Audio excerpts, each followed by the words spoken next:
اسرائیل فلسطین جنگ، کھلی جیل بننے والے غزہ کی تاریخ، عثمانی خلافت کے اس حصے پر کون کون قابض رہا، اسرائیل نے پہلی بار کب قبضہ کیا۔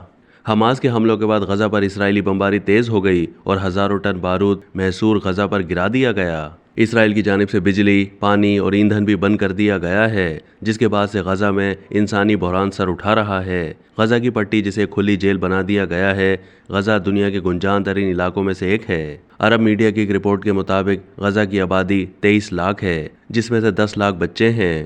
غزہ کی یہ پٹی 1917 تک عثمانی خلافت کا حصہ رہی۔ 1917 میں اس کا کنٹرول برطانیہ کے پاس چلا گیا۔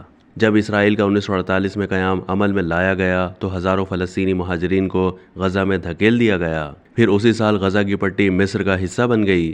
20 سال کے بعد 1967 میں مصر، اردن اور شام کے خلاف جنگ کے بعد اسرائیل نے غزہ پر قبضہ کر لیا۔ اسی دوران یروشلم اور مغربی کنارہ بھی اسرائیل کے زیر قبضہ چلا گیا۔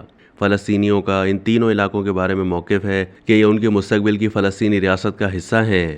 اسرائیل 30 سالوں سے زیادہ عرصے تک قابض رہا، وہاں یہودی بستیاں بھی تعمیر کیں۔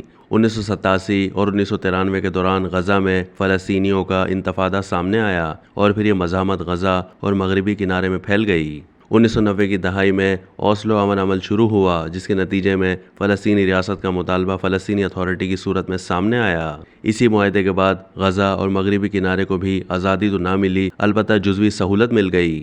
تاہم 2005 میں اسرائیل کو انتفاضہ کی وجہ سے غزہ پر اپنا کنٹرول چھوڑنا پڑا، جس کے باعث اسرائیل نے غزہ سے 9,000 یہودی آبادکاروں کو ہٹا لیا اور اپنی فوج کو بھی وہاں سے نکال لیا۔ اگلے سال فلسطینی اتھارٹی کے انتخابات ہوئے اور حماس نے محمد عباس کے فتح گروپ سے الیکشن جیت لیا تو شہر کا کنٹرول حماس کے منتخب لوگوں کی حکومت کے پاس چلا گیا۔ حماس کے کنٹرول سنبھالنے کے بعد اسرائیل نے غزہ کا محاصرہ کر لیا۔ اسرائیل کا دعویٰ تھا کہ اس طرح جنگجوؤں کو اسلحے کی سپلائی کو روکا جا سکے گا۔ اقوام متحدہ اور دوسرے انسانی حقوق گروپوں کی طرف سے اسرائیل کے اس محاصرے کو تنقید کا نشانہ بنایا گیا۔ اس محاصرے کی وجہ سے عملاً غزہ پر اسرائیل قابض ہے۔ اب تک کے لیے اتنا ہی۔ مزید معلومات کے لیے ڈیلی جنگ کے یوٹیوب چینل کو سبسکرائب کیجیے۔